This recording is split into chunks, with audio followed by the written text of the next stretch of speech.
Hello, we are reading The Silver Chair by C.S. Lewis, illustrated by Pauline Baynes. Chapter 4 is called A Parliament of Owls. It is a very funny thing that the sleepier you are, the longer you take about getting to bed, especially if you are lucky enough to have a fire in your room. Jill felt she couldn't even start undressing unless she sat down in front of the fire for a bit first. And once she had sat down, she didn't want to get up again. She had already said to herself about 5 times, "I must go to bed," when she was startled by a tap on the window. She got up, pulled the curtain, and at first saw nothing but darkness. Then she jumped and started backward, for something very large had dashed itself against the window, giving a sharp tap on the glass as it did so. A very unpleasant idea came into her head. Suppose they have giant moths in this country. Ugh! But then the thing came back, and this time she was almost sure she saw a beak, and that the beak had made the tapping noise. "It's some huge bird," thought Jill. "Could it be an eagle?" She didn't very much want a visit even from an eagle, but she opened the window and looked out. Instantly, with a great whirring noise, the creature alighted on the windowsill and stood there, filling up the whole window so that Jill had to step back to make room for it. It was the owl. "Hush, hush! To-woo, said the owl. "Don't make a noise. Now, are you two really in earnest about what you've got to do?" "About the lost prince, you mean," said Jill. "Yes, we've got to be." For now she remembered the lion's voice and face, which she had nearly forgotten during the feasting and storytelling in the hall. "Good," said the owl. "Then there's no time to waste. You must get away from here at once. I'll go and wake the other human. Then I'll come back for you. You'd better change those court clothes and put on something you can travel in. I'll be back in 2 twos. To-woo!" And without waiting for an answer, he was gone. If Jill had been more used to adventures, she might have doubted the owl's word, but this never occurred to her, and in the exciting idea of a midnight escape, she forgot her sleepiness. She changed back into sweater and shorts. There was a guide's knife on the belt of the shorts, which might come in useful, and added a few of the things that had been left in the room for her by the girl with the willowy hair. She chose a short cloak that came down to her knees and had a hood. Just the thing if it rains, she thought. A few handkerchiefs and a comb. Then she sat down and waited. She was getting sleepy again when the owl returned. "Now we're ready," it said. "You'd better lead the way," said Jill. "I don't know all these passages yet." "To-woo," said the owl. "We're not going through the castle. That would never do. You must ride on me. We shall fly." "Oh," said Jill, and stood with her mouth open, not much liking the idea. "Shan't I be far too heavy for you?" To-woo, don't you be a fool. I've already carried the other one. Now, but we'll put out that lamp first." As soon as the lamp was out, the bit of night which you saw through the window looked less dark, no longer black but gray. The owl stood on the windowsill with his back to the room and raised his wings. Jill had to climb onto his short, fat body and get her knees under the wings and grip tight. The feathers felt beautifully warm and soft, but there was nothing to hold on by. "I wonder how Scrub liked his ride," thought Jill. And just as she was thinking this, with a horrid plunge, they had left the windowsill, and the wings were making a flurry round her ears, and the night air, rather cool and damp, was flying in her face. And there's Jill on Glimfeather's back. It was much lighter than she expected, and though the sky was overcast, one patch of watery silver showed where the moon was hiding above the clouds. The fields beneath her looked gray, the trees black. There was a certain amount of wind, a hushing, ruffling sort of wind, which meant that rain was coming soon. The owl wheeled round so that the castle was now ahead of them. Very few of the windows showed lights. They flew right over it, northward, crossing the river. The air grew colder, and Jill thought she could see the white reflection of the owl in the water beneath her. But soon they were on the north bank of the river, flying above wooded country. The owl snapped at something which Jill couldn't see. "Oh, don't, please," said Jill. "Don't jerk like that. You nearly threw me off." "I beg your pardon," said the owl. "I was just nabbing a bat. There's nothing so sustaining in a small way as a nice plump little bat. Shall I catch you one?" "No, thanks," said Jill with a shudder. He was flying a little lower now, and a large, black-looking object was looming up toward them. Jill had just time to see that it was a tower, a partly ruinous tower with a lot of ivy on it, she thought, when she found herself ducking to avoid the archway of a window as the owl squeezed with her through and the ivied cobwebbing opening out of the fresh grey night and into a dark place inside the top of the tower. It was rather fusty inside, and, the moment she slipped off the owl's back, she knew, as one usually does somehow, that it was quite crowded. This is what the tower looks like. And then when voices began saying out of the darkness from every direction, "To woo, to woo," she knew it was crowded with owls. She was rather relieved when a very different voice said, "Is that you, Pole?" "Is that you, Scrub?" said Jill. "Now," said Gloomfeather, "I think we're all here. Let us hold a parliament of owls." "To woo, true for you, that's the right thing to do," said several voices. "Half a moment," said Scrub's voice. "There's something I want to say first." Do, said the owls, and Jill said, "Fire ahead." "I suppose all you chaps, owls, I mean," said Scrub, "I suppose you all know that King Caspian X, in his young days, sailed to the eastern end of the world. Well, I was with him on that journey, with him and Reepicheep the Mouse and Lord Drinian and all of them. I know it sounds hard to believe, but people don't grow older in our world at the same speed they do in yours. And what I want to say is this, that I'm the king's man, and if this parliament of owls is any sort of plot against the king, I'm having nothing to do with it." To woo, we're all the king's owls, too," said the owls. "What's it all about, then?" said Scrub. "It's only this," said Gloomfeather, "that if the Lord Regent, the dwarf Trumpkin, hears you are going to look for the lost prince, he won't let you start. He'd keep you under lock and key sooner." "Great Scott," said Scrub. "You don't mean that Trumpkin is a traitor? I used to hear a lot about him in the old days at sea. Caspian, the king, I mean, trusted him absolutely." "Oh, no," said a voice. "Trumpkin's no traitor. But more than 30 champions, knights, centaurs, good giants, and all sorts, have at one time or another set out to look for the lost prince, and none of them have ever come back. And at last the king said he was not going to have all the bravest Narnians destroyed in the search for his son, and now nobody is allowed to go." "But surely he'd let us go," said Scrub, "when he knew who I was and who had sent me." "Sent both of us," put in Jill. "Yes," said Gloomfeather, "I think very likely he would. But the king's away, and Trumpkin will stick to the rules. He's as true as steel, but he's deaf as a post and very peppery. You could never make him see that this might be the time for making an exception to the rule." "You might think he'd take some notice of us, because we're owls, and everyone knows how wise owls are," said someone else.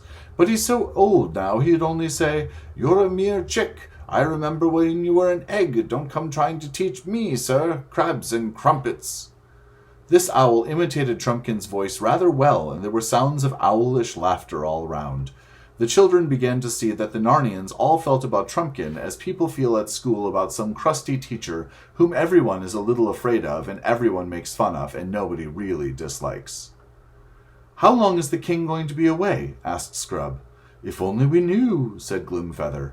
"You see, there has been a rumor lately that Aslan himself has been seen in the islands, in Terabithia, I think it was.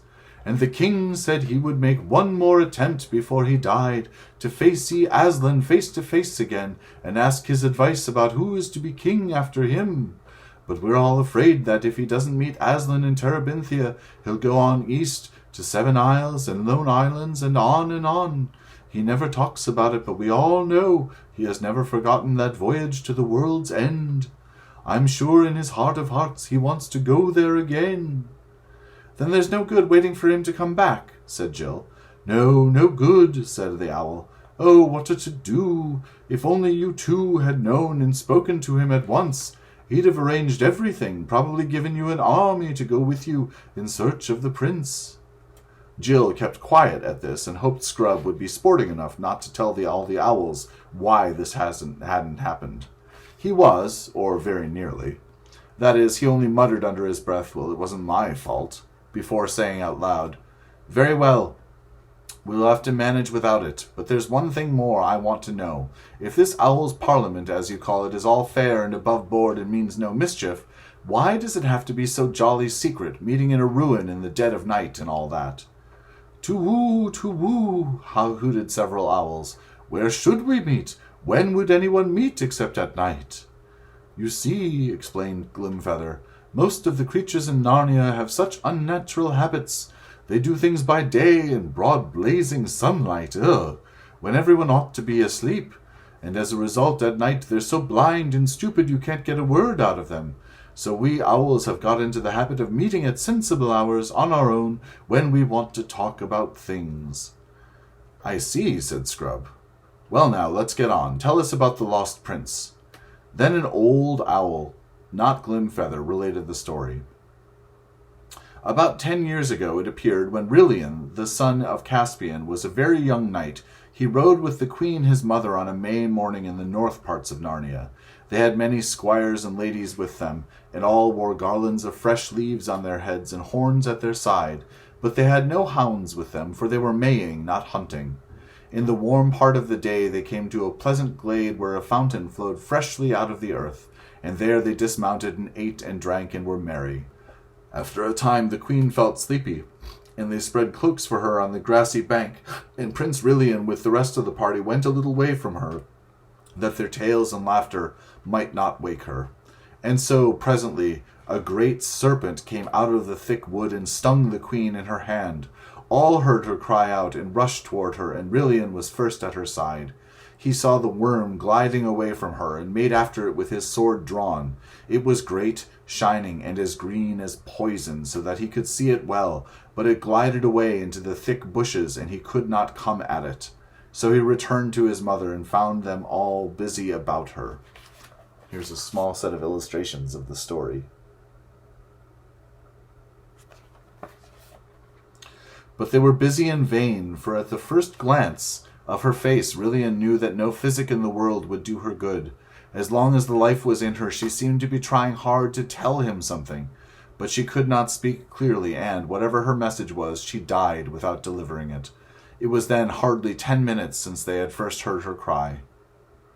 They carried the dead queen back to Cair Paravel, and she was bitterly mourned by Rilian and by the king and by all Narnia. She had been a great lady, wise and gracious and happy, King Caspian's bride, whom he had brought home from the eastern end of the world. And men said that the blood of the stars flowed in her veins. The prince took his mother's death very hardly, as well he might. After that he was always riding on the northern marches of Narnia, hunting for that venomous worm to kill it and be avenged. No one remarked much on this, though the prince came home from these wanderings looking tired and distraught. But about a month after the queen's death, some said they could see a change in him. There was a look in his eyes as of a man who has seen visions, and though he would be out all day, his horse did not bear signs of hard riding.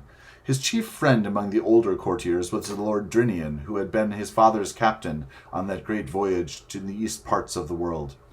One evening Drinian said to the prince, "Your Highness must soon give over seeking the worm. There is no true vengeance on a witless brute as there might be on a man.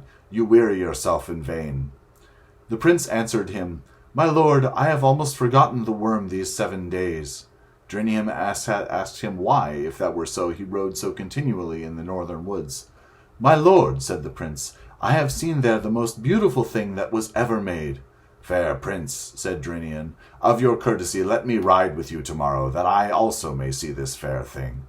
"With a good will," said Rilian. Then in good time on the next day they saddled their horses and rode a great gallop into the northern woods and alighted at the same fountain where the queen got her death.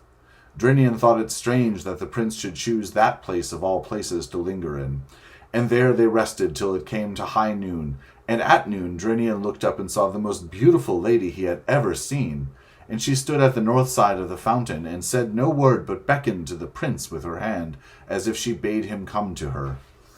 And she was tall and great, shining, and wrapped in a thin garment as green as poison.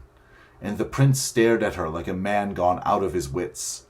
But suddenly the lady was gone, Drinian knew not where, and the two returned to Cair Paravel. It struck in Drinian's mind that this shining green woman was evil. Drinian doubted very much whether he ought to tell this adventure to the king, but he had little wish to be a blab and a tale-bearer, and so he held his tongue. But afterward he wished he had spoken, for next day Prince Rilian rode out alone. That night he came not back, and from that hour no trace of him was ever found in Narnia, nor any neighboring land, and neither his horse, nor his hat, nor his cloak, nor anything else was ever found. Then Drenion in the bitterness of his heart went to Caspian and said, Lord King, slay me speedily as a great traitor, for by my silence I have destroyed your son. And he told him the story. Then Caspian caught up a battle-axe and rushed upon the Lord Drenion to kill him, and Drenion stood still as a stock for the death-blow. But when the axe was raised, Caspian suddenly threw it away and cried out, I have lost my queen and my son. Shall I lose my friend also? And he fell upon the Lord Drenion's neck and embraced him, and both wept, and their friendship was not broken. Such was the story of Rilian, and when it was over, Jill said, I bet that serpent and that woman were the same person. True, true, we think the same as you, hooted the owls. But we don't think she killed the prince, said Glimfeather, because no bones.